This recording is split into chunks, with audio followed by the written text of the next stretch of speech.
Welcome to Inside the Majors, the MEC calendar edition.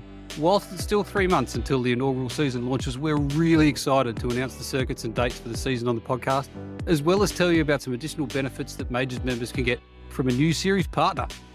Before we get to that though, I'm going to sit down and have a chat with a couple of Major Series champions and get their thoughts on the live admin trial from the Formula Ford Festival and see what they thought worked well, what could be improved, and what the future might hold for the stewarding of the series in 2025. Whilst we're on the Formula Ford Festival, it's been almost universally declared one of the best ever, and I've got to say, the finishes in both top splits were just epic.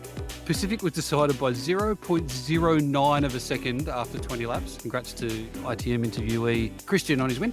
And then, not to be outdone, Atlantic was even closer, with the margin of just 0.06 of a second. A couple of Swedes said, "Hold my beer," and showed us how to do it even closer. It was certainly one I can see happening again in the future because it was such a brilliant event, especially with the rain and the format. Everyone loved it. Anyway, let's jump on over to the Majors Discord and get the discussions rolling up next.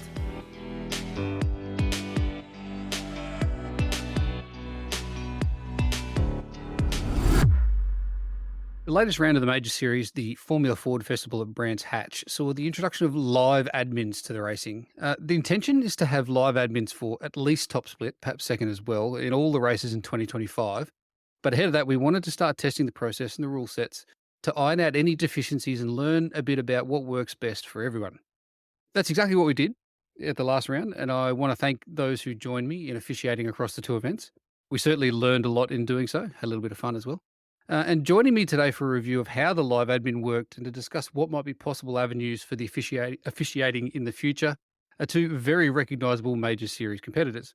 Firstly, Ross Banfield, who is presently third in the Pacific Pro Championship and was a winner in the Lotus 49 at Nürburgring this season. Ross started with Majors in 2018 and has scored 7 wins from his 83 starts and an impressive 37 top fives to go along with that.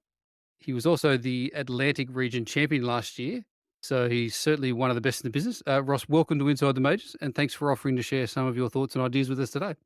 Yeah, thanks for having me on. What got you into majors in 2018? I know it's 6-7 years ago now, but can you remember how you got started in the series? I think I just got an invite on iRacing, just gave it a shot, and was just riding solo. I just like the format, honestly, the practice all week, everyone's working on sets and stuff, and then come race day. And it just felt at the time, like for me with a lower I rating, the splits used to be interesting. And then in the majors, actually having like repercussions for wrecking people out made the racing a lot cleaner. It was nice to race the same people week after week, and you would know how they would race. So that's what kept me in the majors. I basically did it as a start because of I believe it was the Audi and the Nissan of the GTP, that old school, the Camel series. Yep. So they're doing a race at Daytona, the 2.4 with those cars. And I just had such a blast doing that I stuck around, and I found the car track combos to be pretty fun. So kind of what's been keeping me in the majors. It's just the mix up. It's not just ovals every week. It's something different. What are your main interests outside of the majors series in sim racing? Do you consider yourself an oval guy or more of a road guy? It's funny. I'm more of an open wheeler guy. It's just I never do events that are open wheels because I'm usually practicing for pro qualifiers for stuff like the Skip Barber series. That one is open wheel, but it's like time trial and then you just have the race. So there's not really much practice there. And then the MX5s, they're doing a Prodigy Week or the Prodigy Pass. So this season with the MX5s, the top 36 out of how many people are there get a chance to race for professional like season IRL. So I'm usually doing events like that, like special events to qualify. I don't really find now that I'm working full time, I really don't have time to do officials as much as I would like. And I usually just focus on practicing for those events. So currently P3 in the championship at the moment. What are your hopes for the remaining 2 rounds? Like a miracle. But I think the only way that that's going to happen is Christian having like catastrophic failures on both races, which is highly unlikely. He's the most consistent racer that I know. I had high hopes this season, especially after the Nürburgring. Everything was looking pretty good, but then Daytona struck. Ovals have always been my weakness, but it just stunk with Daytonas. I got taken out of my control. And then the Indy qualifiers, I messed up the first one and then had to do the bump qualifying, and Unfortunately, I think it was just meant to keep it as realistic as possible, but unfortunately for me, with the weather being dynamic, the wind was going from like 1 to 17 miles an hour, and I got a bad headwind, and so then I missed the top split there. So it's just been a struggle bus ever since. Well, good luck for the last couple of rounds. Hopefully, some more good results are headed your way. Also with us today is Robert Northway, a competitor in the Pacific Pro Championship as well, currently in sixth place. Rob similarly started his majors career in 2018 and has 6 wins and 30 top five results from his 59 starts. And in 2022 was the international region champion. Rob, thanks for coming along to have a chat with us today. No, not a problem. I'm happy to be here. So, what got you into majors all of those years ago?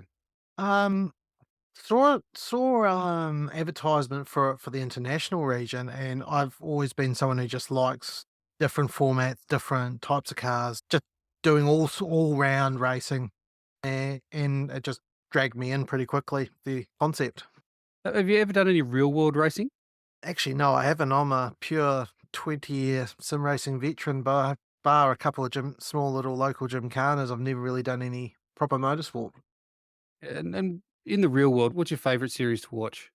Probably a bit out of the ordinary box for most iRacing competitors. I'm absolutely mad MotoGP fan. Just find that it's a more pure form of racing as it gets in real world now.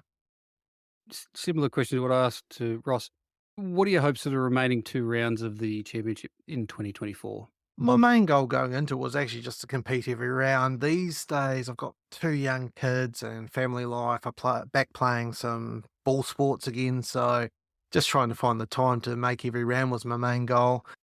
Hoping might just about be able to crack the top five, although I'm a fair way off a fifth position. So I suppose my other goal is to get to be top Oz NZ driver by the end of it, which I'm currently leading just over Dan Stevens. All right, good luck for the rest of the series, and thank you both for those. I'll give us a little bit of insight into how you got started with the majors and where you're at the moment in the championships. As I said in the intro, the purpose of today's little discussion is around the live admin introduction that we had at the last round. What I'd like to start with is the fact that regardless of whether decisions seem to have gone for or against a particular driver, the consensus seems to be from basically everyone that the addition of live admin was a really welcome one of the series. So, Ross, if I could start with you, what are your thoughts on having in-race incident decisions rather than the current process that we've had in place, being the point system post-race?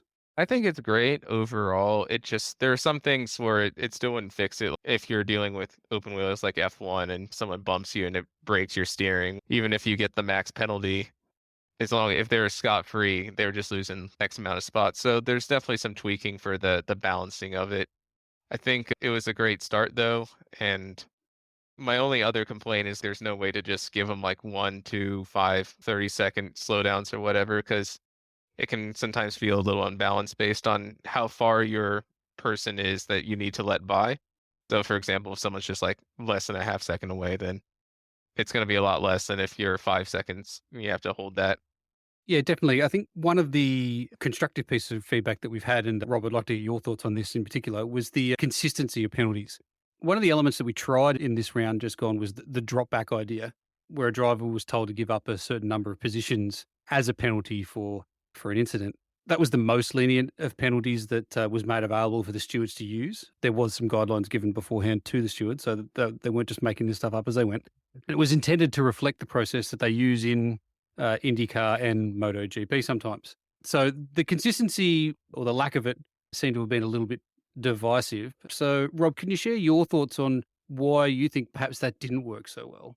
I was in a good situation in the final for the Pacific region. I end up having 2 drivers that were directly ahead of me or in kind of vicinity of me get a one position give back penalty. The problem I had with it was one driver had to drop back 4 or so seconds to where I was, and the very next person got the same penalty and had to drop half a second. So there's a little bit of an inconsistency with the redress system. So I don't know if it's the right way going forward or whether you need to be tweaking to it. But yeah, that just didn't seem like a fair penalty on the day. And one of the things I'd like to point out is that we didn't go into this thinking that we had the answers. This is the whole reason why we wanted to do a couple of test events this year before It's implemented, globally or full time for the series in 2025. The reason that we went with the drop back idea was because of the round format this time being heat racing. As soon as the race is completed and across the line, iRacing then makes determinations about who moves forward, who progresses to whether it's finals or last chance qualifiers or those sorts of things, and also sets grid positions based on it. So we couldn't just apply a post race time penalty and manually move somebody down a position or two if that time penalty warranted it. So that was what led to us trying this as an idea. However, as has been raised, the inconsistency that it brought in is obviously not a great look or not a great result for the drivers on track. And we certainly take on board that inconsistency, and it's probably not something that we would look to use in the future.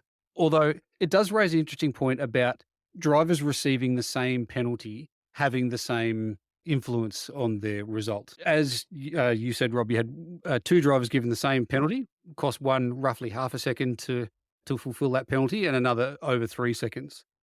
The same could actually be applied giving out a time penalty. I'm going to give for instance, in the final of Pacific, if one of the two leaders was given a 5-second penalty for the two of them running into each other on the last lap, they won by 8 seconds, but actually wouldn't have influenced the result of that race.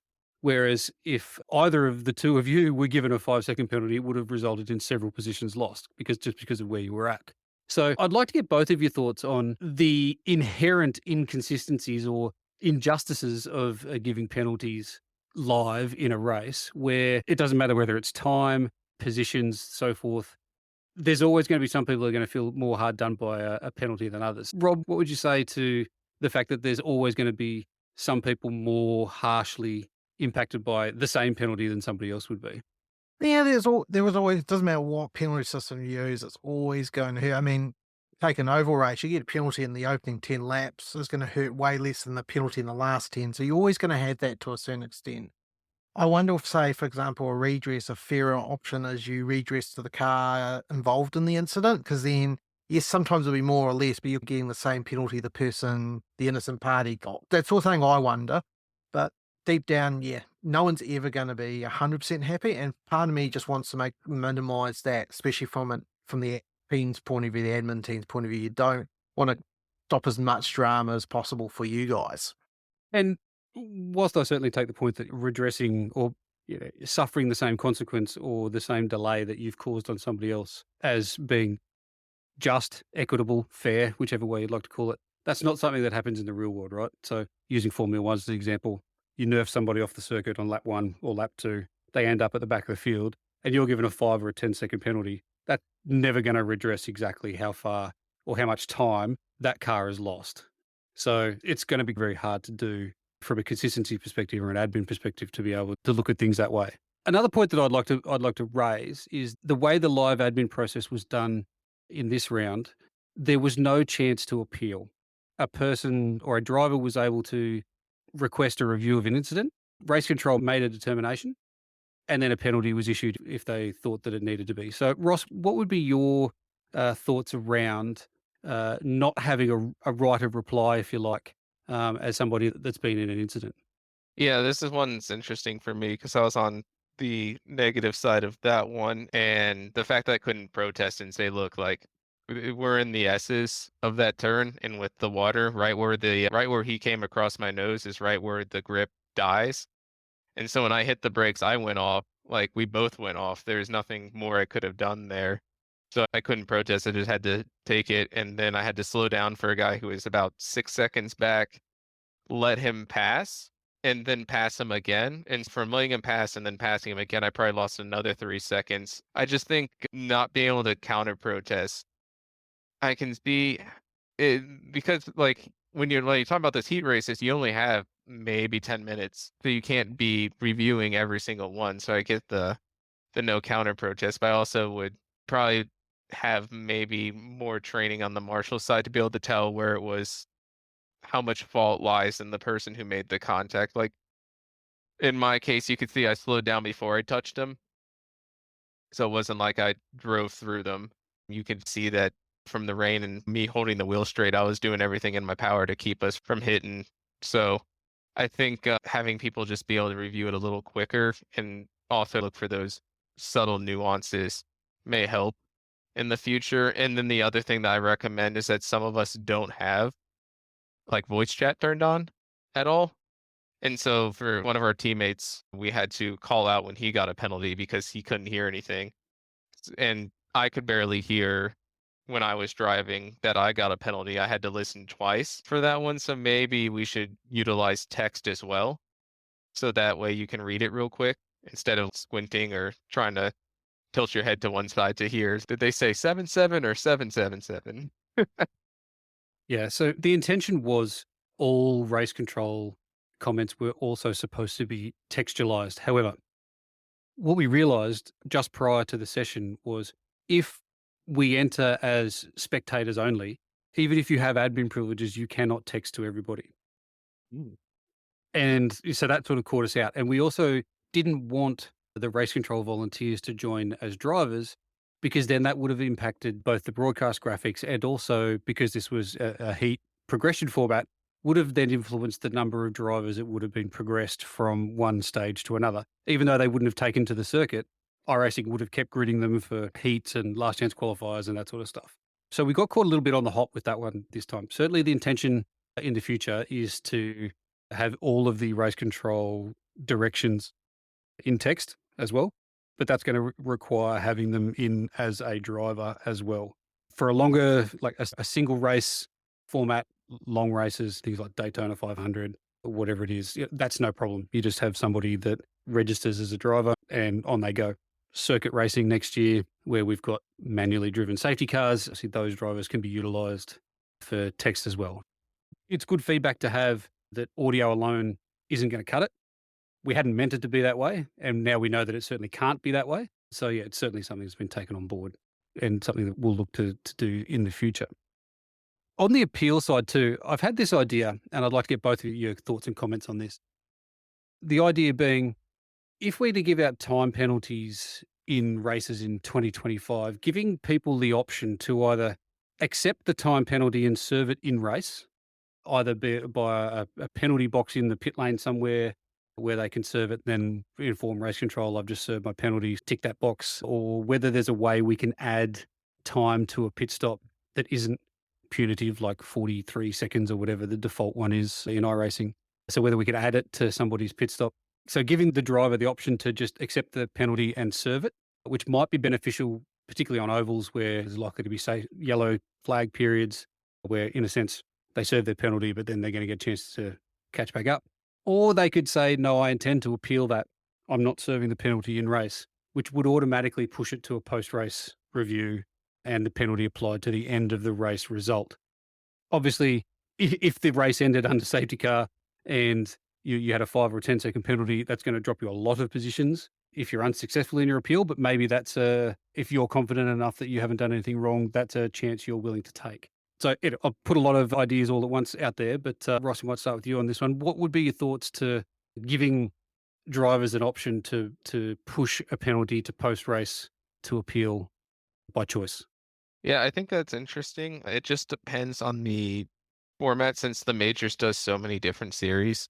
I would say for a slower driver, it maybe wouldn't benefit them, but if it's someone like the top guys like Christian, Dallas, or me, for example, the Nürburgring, when we finished that race, I think the third or fourth place was like almost 30 or 40 seconds behind us. So had I gotten a penalty, in my mind would be like, you know what, I'm just going to keep racing for the win and hope that I can protest it or appeal it and see if it goes through. Because that's what I'm thinking. It's like maybe they're for like road. If you decide to serve it, it's a much more milder penalty versus if you try to appeal and it fails, then maybe you get hit with a 2x of what it would be. So if it was a 5-second, it'd be like a 10-second post race. I think that would allow it to be a little more strategic because in my mind, why would I want to serve that penalty unless it was like super egregious? Maybe I missed my brakes on turn 1 and just, bowling pin some people. I'm not going to get out of that, so I would serve it. But if it was like I was passing someone who was half a lap down or something, and then I accidentally tap them, they spin out, and then I get a 5 seconds or something, maybe I'll just try and protest that or appeal it.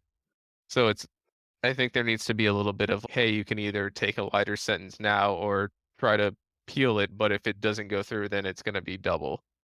on the road side. For the oval side, like you said, I think the threat of finishing under caution is enough to make people want to just serve it. But on the road side, you probably need a different strategy. I wonder whether having separate style of penalties for road versus oval anyway, because they're very different in real life, the way they penalise. And I feel like the in iRacing penalties that you can administer to people suit ovals, but don't suit road racing in terms of a realistic. Because end of the day, in oval racing, you don't really have time penalties. It's either drive through or stop and hole. Whereas road racing, 5 second, 10 second, 15 second penalty is commonplace. Yeah, and the other one that's available in ovals is end of line penalties under a yellow as well. That's another one that you can't administer with an iRacing penalty on road unless you're utilising the iRacing safety car, which, as we all know, on road you want to avoid like the plague. Yeah, I think definitely having different penalty systems for road versus oval is worth a strong consideration. And the other thing I was thinking about with regards to it is, could you have you have your in-race penalties, and then if it's inconclusive, like I feel like Ross's one from the Formula Ford Festival could have gone either way. Those sort of penalties could be reviewed post-race and a post-race penalty applied then. So that way you leave the in-race penalties of black and white. He's just run up the bum of some mod guy and punted them off. So there's no question there should be a penalty. And then the ones that might be a bit more, maybe, maybe not, could be left to post-race and can have a slow look at it and make a more directed decision. Yeah, I definitely think that's worth considering.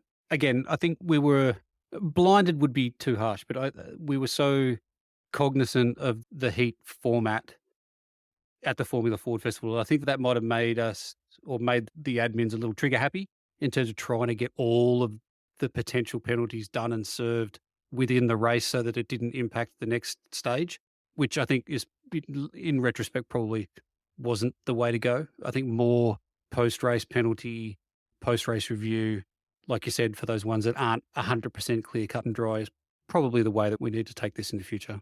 100%. And maybe for future heat formats, you can separate from the heats and final, because final, you've got that, you could do a post-race penalties, whereas heats, you need to do it as quick as possible to make it actually be a penalty within the heat.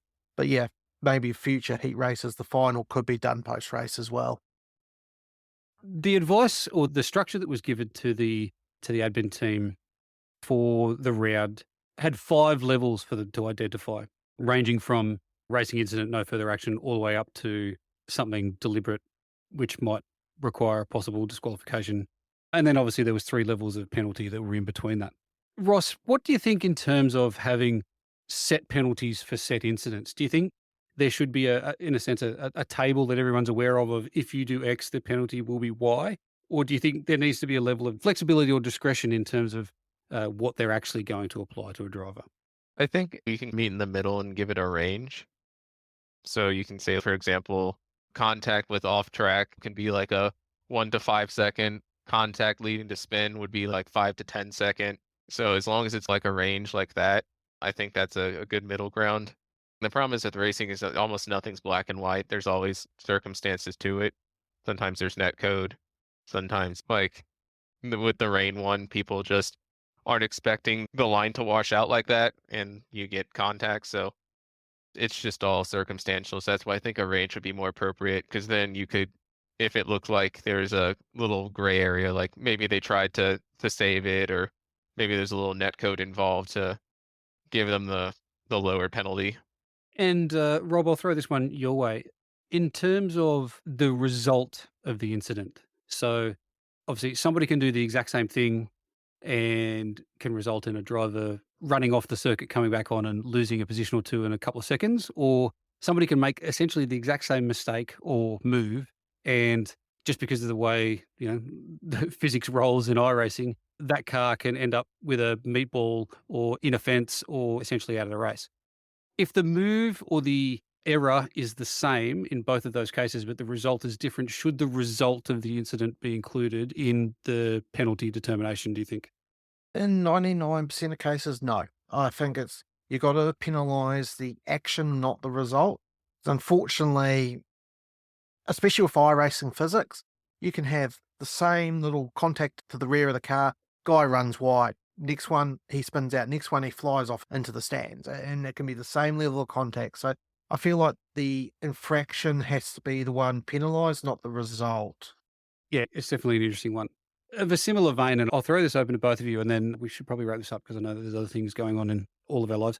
But one thing I'll throw out there for both of you to give some comment on. When it comes to somebody simply making a mistake, as opposed to somebody making a conscious decision to try and do something and it doesn't pull off. For instance, obviously, Ross, your incident that you were caught up in at the Formula Ford Festival, there was no decision made, there was no move made. It was just two cars ended up in the same piece of track at the same time. That, as opposed to somebody that's made the decision, I am going to brake late and go down the inside here of a corner that only has one line, and I've made that decision really late, and the other driver has already committed to the corner, and then it's resulted in contact. If the result of those two actions is the same for the car that is aggrieved, should those be treated differently? And if they should be treated differently, how would you treat them differently? Ross, we'll start with you. Yeah, mine was interesting for the contact with, if you talk about the one that took me out of the making the main split and I had to do the last chance qualifier, which set me all the way back to like 19th.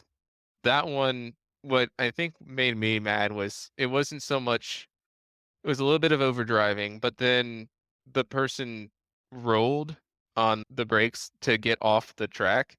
So their intentions were good, but had they just held their brakes, I would have made it was just that they, scooted up the track a little bit, and then that's what wrecked us both out. I mean, I've been on both sides of it, and I think it's more important to focus on the initial action, like Rob was saying. If you focus on iRacing physics, no two contacts are the same, especially with open wheels. Sometimes you can just send someone into the stratosphere.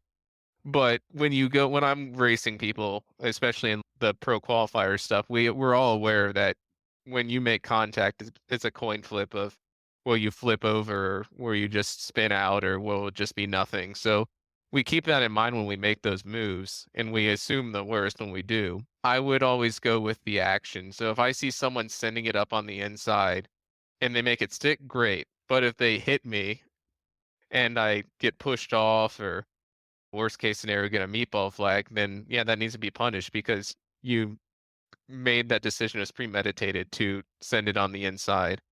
I, for racing incidents like spinning out and sometimes not holding your brakes, as long as it's not super egregious, you just gotta let bygones be bygones at that point. But for ones like sending it three wide, like if you're a little back and you're going into turn one and you're thinking, oh, you know what, I'll just make it three wide, and you wreck someone out, then yeah, that's gotta be punished.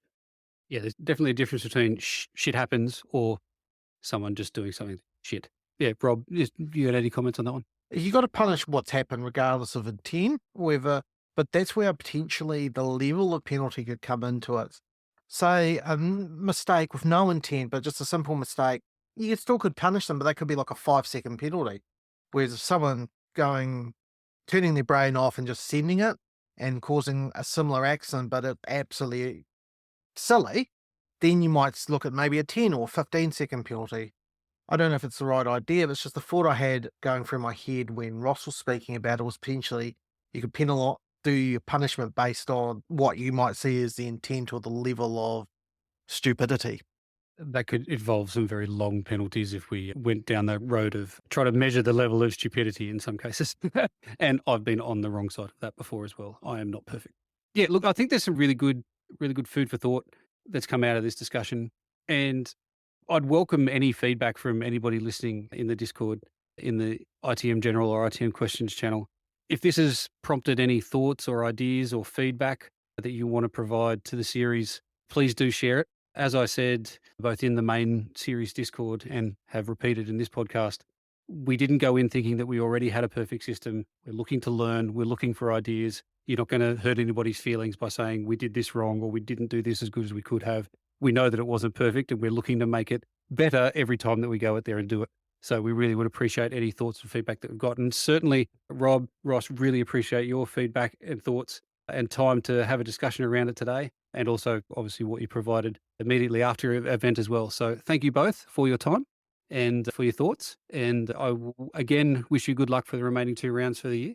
And just as an aside, I think I've done 6 interviews with drivers so far, of which 3 of them have won the race immediately after they've had a discussion with me. So, Ross or Rob, whichever one of you it is that wins, congratulations on your win on the Oval at California next round. Oh, it's definitely gonna be Rob because I have an oval curse. And see, I love Indy cars on oval, so hopefully it's me. I'm going for both races as well, so I've got 2 chances to win the next round. Fantastic. So, yeah, see if I can keep my record going. But, yeah, again, thank you very much for your time today, guys. And, we'll move on to the next segment, which I know a lot of people have been waiting for, not just during this discussion, but for quite some time, the MEC calendar announcement. Hey, you know that guy who just before the green flag keys up his mic and asks, "Anybody got a setup?" Well, this is him. This is Adam, and hey, Adam needs some help. On the other hand, this guy over here, this is Steve. Steve is a solid racer and he knows his way around the garage. Steve's problem is time. With a job and a family, he can't find enough time to build competitive setups and to race as often as he likes. But as luck would have it, Steve knows a secret. He lets the Majors Garage crew chiefs do the setup work so he can focus on the racing. At majorsgarage.com, Steve can get setups for over 60 cars on the iRacing service. So no matter what series he wants to jump into, he is covered. Somebody, anybody, really should tell Adam. See you at the garage.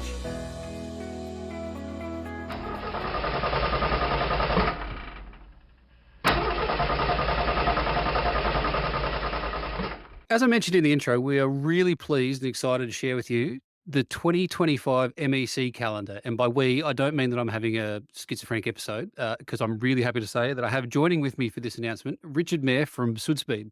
Yes, that's Sudspeed, as in the sponsors of the Sudspeed Blackout event coming up in December. But, as we're announcing, also for the 2025 Sudspeed Majors Endurance Championship.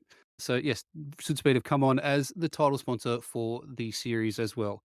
Richard, a massive thank you from all of us here at Majors for the continued support for the team racing that Sudspeed are giving us here. We're super stoked to be working with you, not just for the one-off race in December, but for the series next year as well. So, thanks very much, and welcome to the podcast. No, thanks. Thanks for having me again. Good to be back.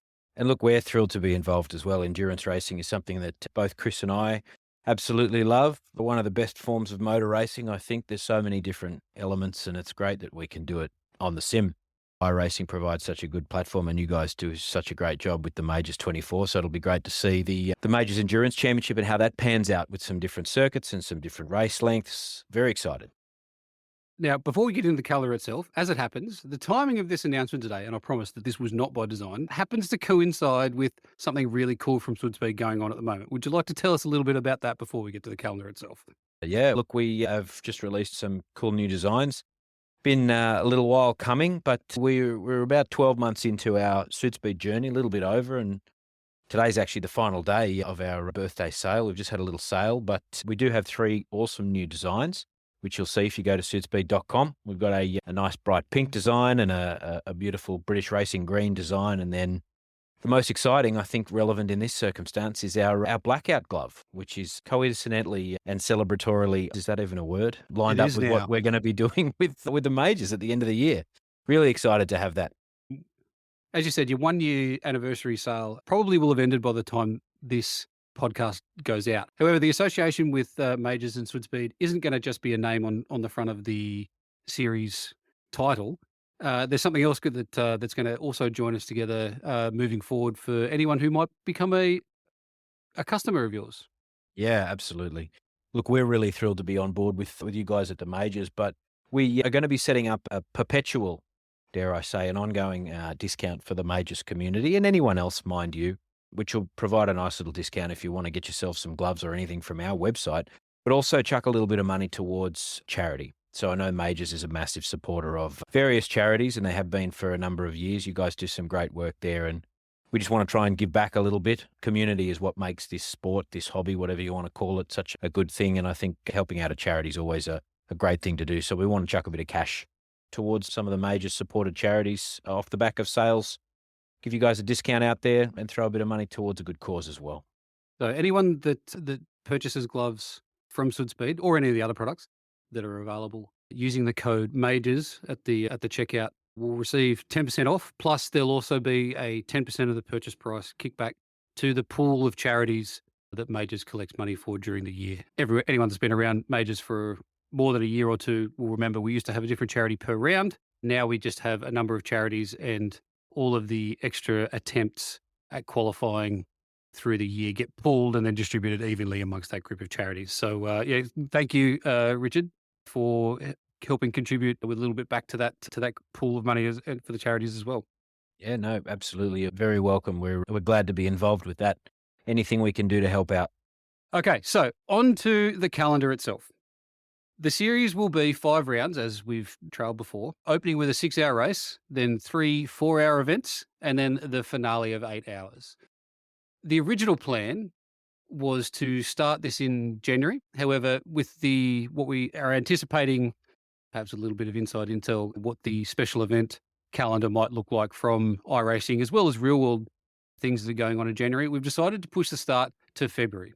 So pens at the ready, everybody. And this will, of course, be in the rules, which will be on the website series page, probably by the time this podcast goes out. So the opening round will be the Silverstone 6-hour on February 15. As I said, that one, 6 hours, opening event, should be great. Yeah, GTP and GT3 cars race quite well together around that circuit. It's going to be a lot of fun. Round 2 will be Monza on the 1st of March, 4-hour event. Round 3 will be at the Interlagos GP circuit on March 30, again 4 hours. Round 4, April 27, will be at the Algarve GP circuit, which a lot of people have said a lot of positive things about that circuit since it came onto the iRacing service a couple of seasons ago now. Yeah, just from a driving perspective, people love it. From multi-class, it seems to work quite well. So that one's going to be great. And then the finale on May 10 will be at Spa-Francorchamps, 8-hour event. Yes. Nice mix of locations, nice mix of durations. It's going to be good. Yeah, and so those followers of the World Endurance Championship will see that all of those circuits have all been used by the World Endurance Championship in the past or in this current year. And so it was a deliberate focus for us to reflect the WEC with the Sudspeed MEC for 2 reasons. 1, because we wanted to base it on something. And 2, if you put the WEC logo in a mirror upside down, it's MEC. So there you go. Assuming that we have a second season and beyond, our intention is to flip-flop and alternate between reflecting WEC calendars in one year and then reflecting an IMSA calendar in the following year. So you can expect a very different calendar in season 2 and then perhaps a return to some of these circuits in season 3 if everything goes well and we get that fast. There you go. So that's the calendar announcement. We hope that doesn't have to change at any point. That's been based on quite a bit of research and discussion and intel amongst the competition committee. So hopefully this calendar won't need to change for any reason if real world or special events get in the way. So from an endurance racing enthusiast perspective, Richard, how does that calendar sound? I think it's great. You've got such a good mix of circuits. Look at Silverstone, classic circuit, lots of different types of corners, passing opportunities, side-by-side racing opportunities, but just a classic nonetheless. Monza, obviously the temple of speed, long straights, chicanes, tight corners, a few fast corners too, but great passing opportunities. Interlagos, again, going back to a mixed sort of style of circuit, a bit like Silverstone, with a few long straights and a few different types of corners. Algarve, obviously a new addition to the iRacing service, give or take about 3 or 4 months ago. Really popular so far. Great circuit, elevation changes, all that sort of stuff. And then Spa. What do you say about Spa? Just an absolute classic.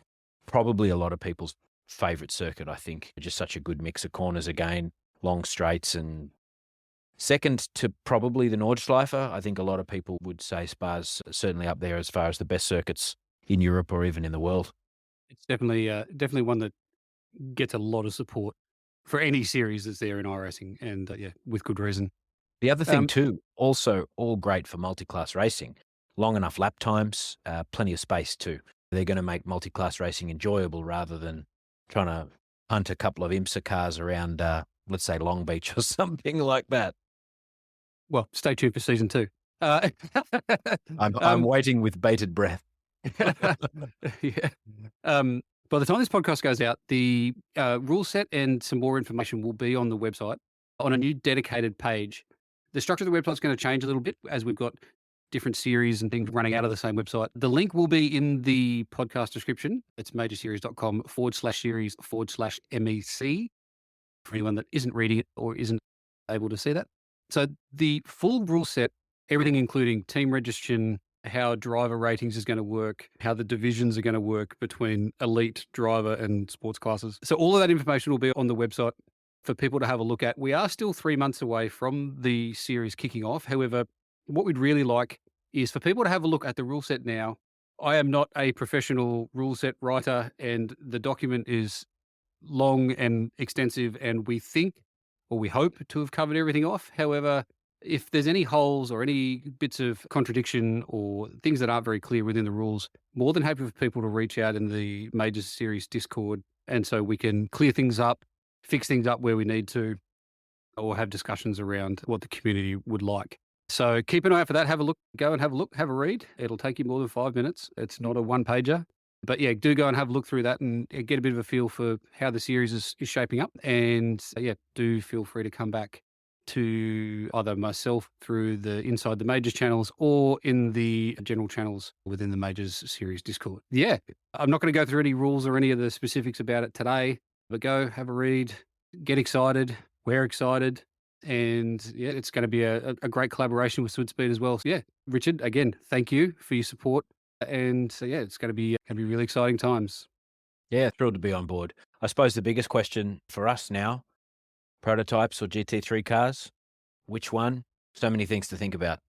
One thing that I will allude to, and this is actually all detailed in the rules document, but the price point for entry into the series is extraordinarily affordable, particularly for any group of drivers that's thinking about putting in 2 or more cars. So yeah, check all of that out in the rules. Feel free to come back to any of us in the competition committee through the Majors Discord. And yeah, we look forward to having all of you along in 2025 for what's going to be a great series. Looking forward to it very much.